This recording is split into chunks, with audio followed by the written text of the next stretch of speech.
Hello, everybody. Welcome to another episode of Onion Soup, the show where we pull back the layers of metaphysics and reality in order to demystify spirituality. I'd like to welcome to the show today Miss Permelia. How are you doing today? I'm doing great, Dexter. Thank you so much for having me on your show today.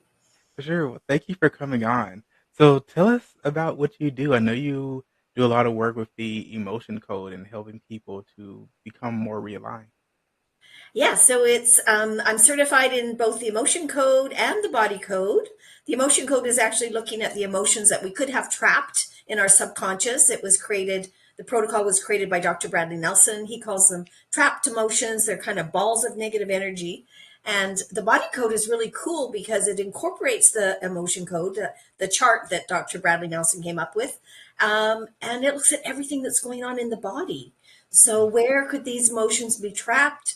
It looks at the glands, at the organs, at the systems that's in the body, digestive system. So depending on what the client wants to work on, and the client can work on physical, emotional, mental, spiritual, we then get permission to connect with the client's subconscious. And the subconscious, as one of my friends says, is the smarty pants. It knows everything that's going on with us. We're not taught that, are we? We're not taught. We're taught the conscious brain is what knows everything, but that's so not true. I use the analogy. I love your show because I use the analogy of an onion that oftentimes we have to peel off those top layers before we can get to the layers that need to be healing. And I also use the analogy of an iceberg. What's above the water is in our conscious brain, and what's below the water is in our subconscious. Wow, I love that. I love the iceberg mentality actually, because a lot of times we have when most people think about the iceberg mentality, they think about what's the surface level and what people see, and then up under people don't see the trials and tribulations it took for one to overcome to get there. But I want to dive a little deeply into when you talk about the client coming in and saying, "I have XYZ problem going on." What if the person doesn't know what the issue is? They just know that there's a problem. How would you address that?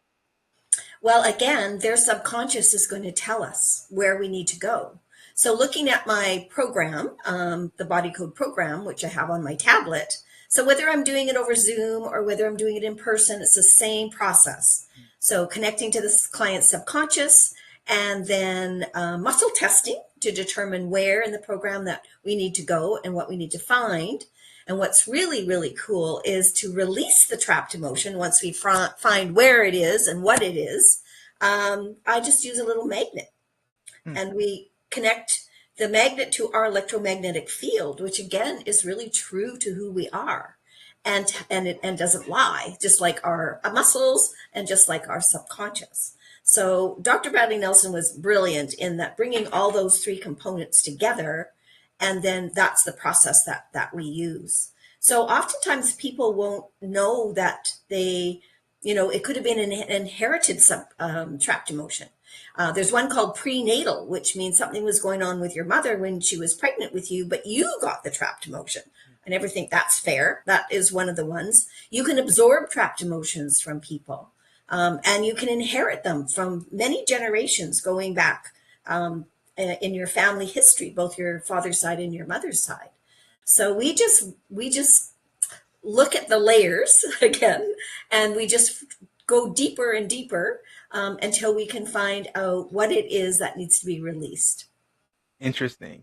So, full disclosure, I've actually done it before, and I came across this. It was sometime last year, and I got really interested in it. And I was like, I'm gonna try it. So I did exactly what you said. When I researched it, pulled up the emotion code chart, and I got a magnet and started asking these questions. And what I found was interesting was sometimes when I would ask the question, it would be, do I need to go deeper and understand more before I could clear out the emotion? Mhm. And then other times I didn't really need to understand. And I was, I guess, given permission to go ahead and clear it out. Why do you think sometimes we need to go deeper and other times this doesn't matter?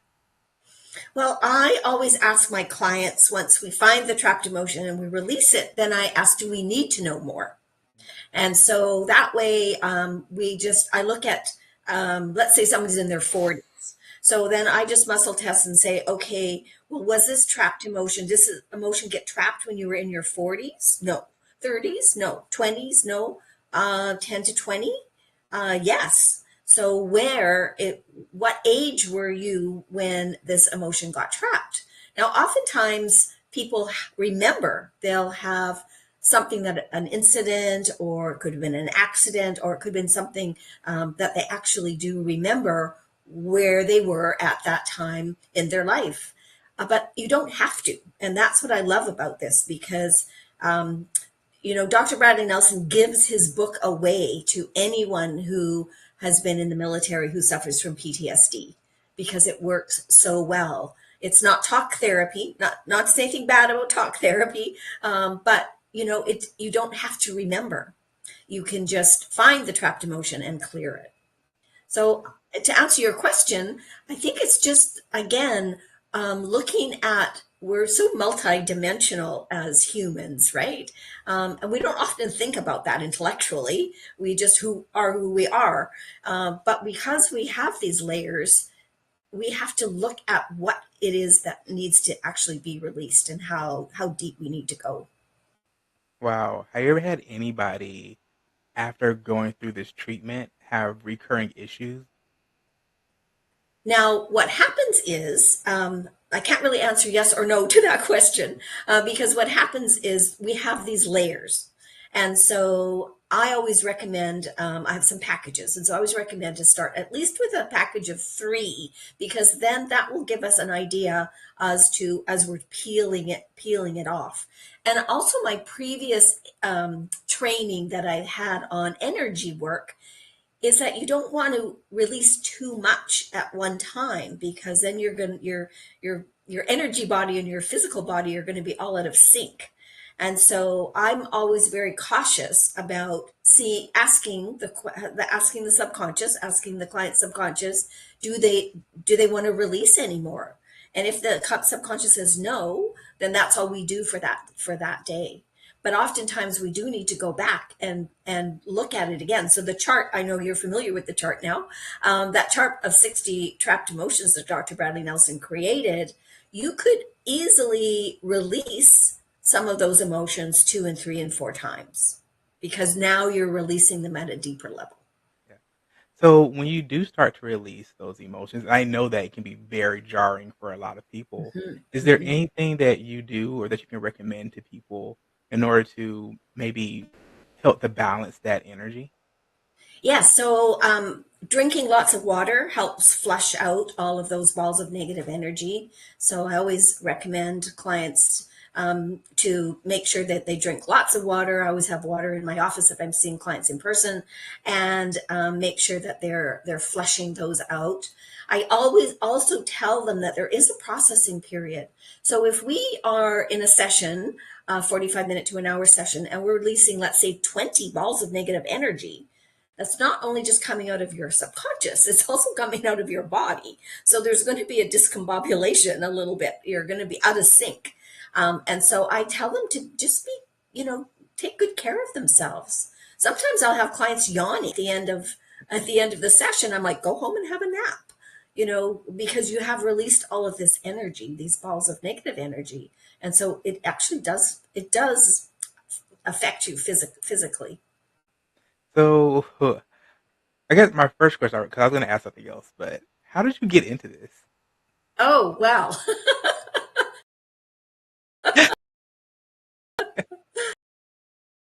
Started studying with a teacher that I met about 20 years ago. And really, I was just doing it for me. I wasn't in a very happy place at the time. I was in a very toxic relationship.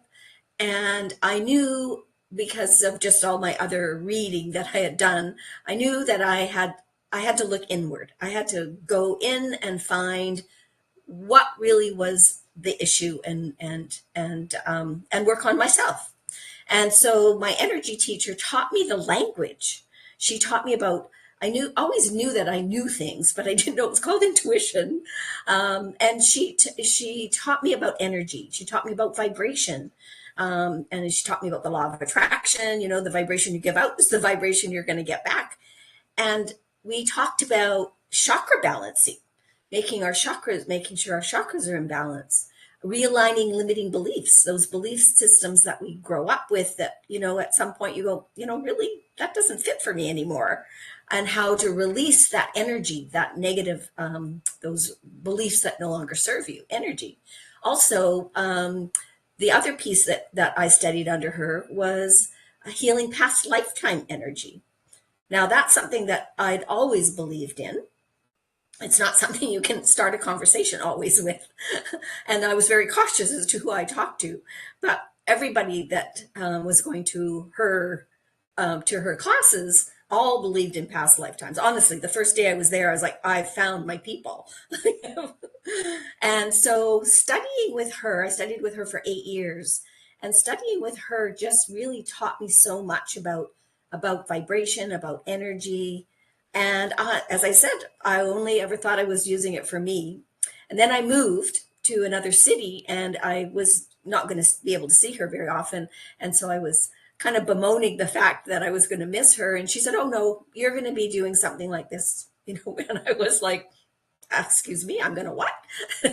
But because I incorporated all of what she taught me, I again was more joyful. Was always a very joyful person, but because of my circumstances, I was depressed, and I wasn't feeling very joyful. And so then I had my joy back. And so when you're joyful, that comes out. That's your vibration. That's what you're giving off.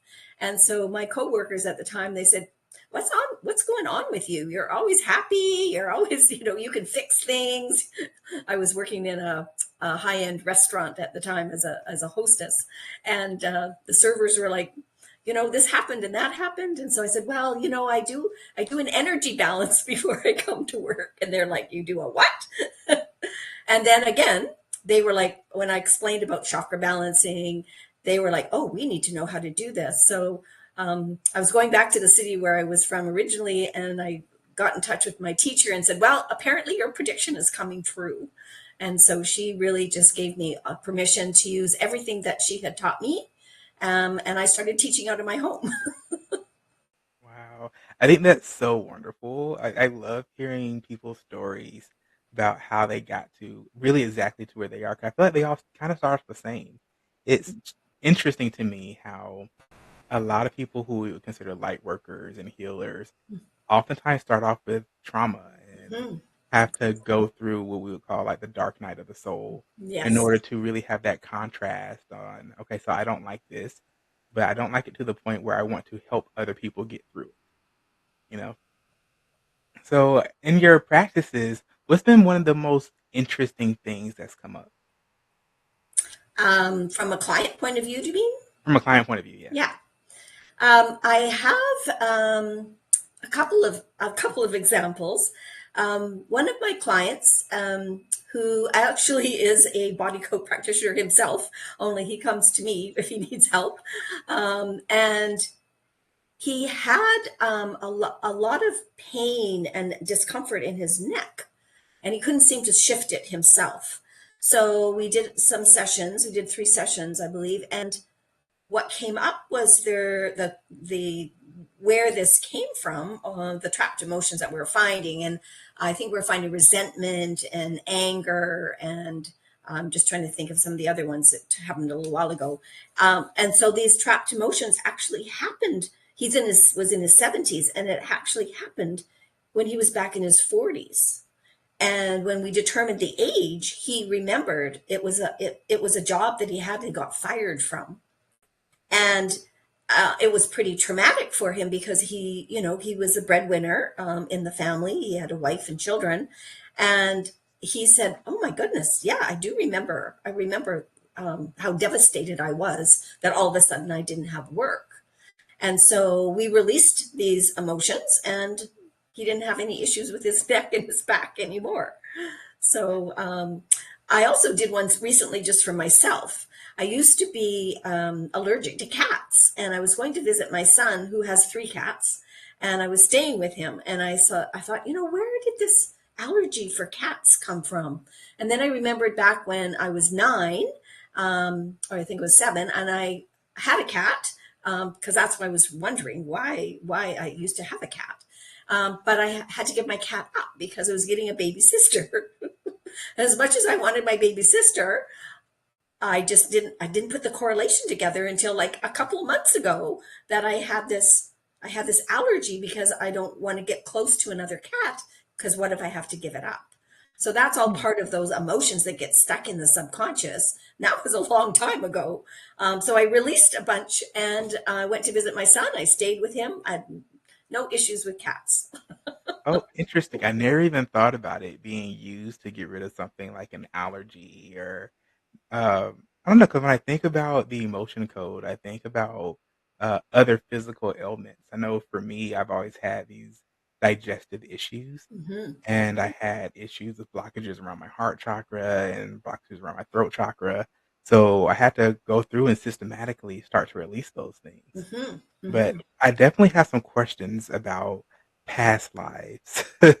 But before we dive into that, we're going to take a quick word from our sponsors. Be back in a sec.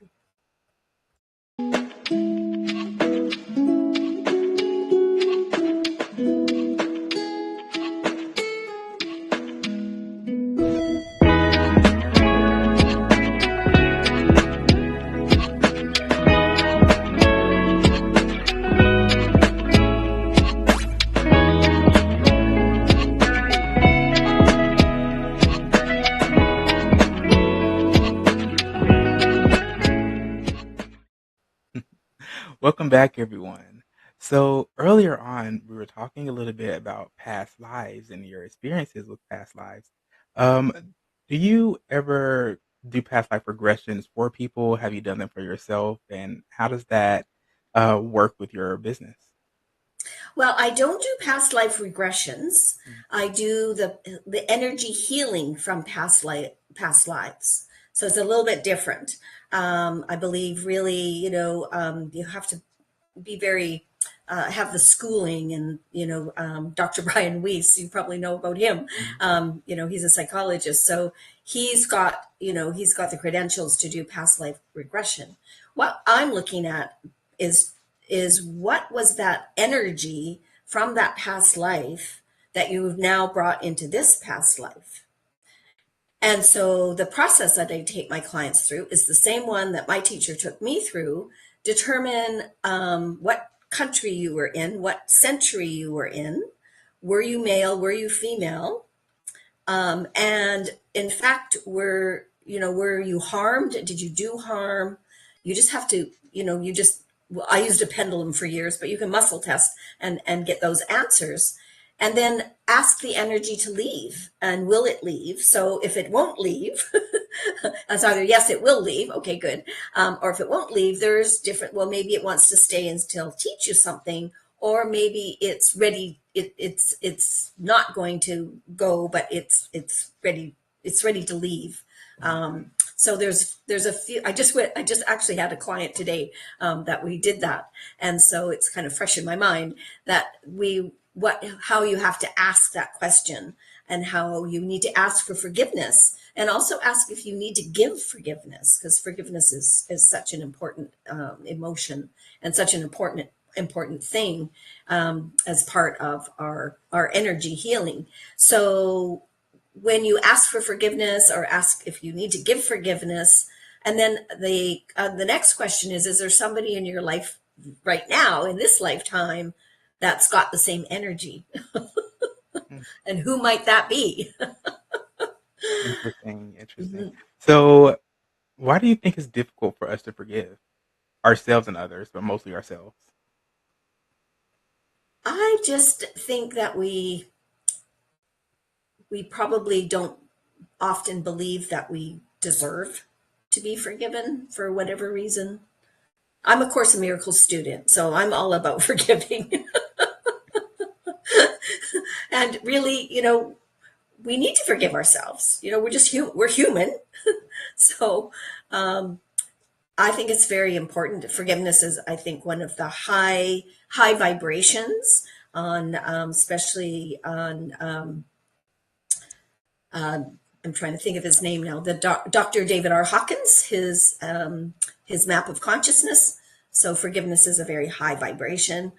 So it's very important for, I believe it's very important for us to forgive others and also forgive ourselves because it goes together.